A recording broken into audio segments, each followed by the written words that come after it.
আহ! কি সুন্দর একটি দৃশ্য। দেখেই চোখ জুড়িয়ে যাচ্ছে। একই সাথে জমিতে চাষ দিচ্ছে এবং আসছে কোথাও থেকে। চাষ দেওয়ার পরপরই কৃষকরা মাছ ধরছে। এই দৃশ্য শুধুমাত্র গ্রামেই দেখা যায়, যেখানে ফসল আবাদ করা হয়। সাধারণত ধানের জমিতে এই সময় বা আউশের সময় কৃষকরা চাষ করে থাকে। সেই সময় জমিতে পানি থাকায় অনেক মাছ জমা হয় এবং সেই মাছ চাষ দেওয়ার সময় সেই মাছগুলা ভেসে ওঠে এবং কৃষক সেগুলো আস্তে আস্তে হাত দিয়ে ধরে ফেলছে ঝুড়ির সাহায্যে।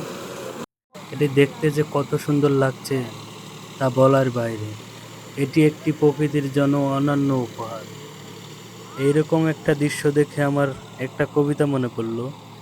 কাদামাখা জমিতে চলে লাঙ্গল, মাছেরা ভেসে ওঠে যেন রূপালীর মঙ্গল।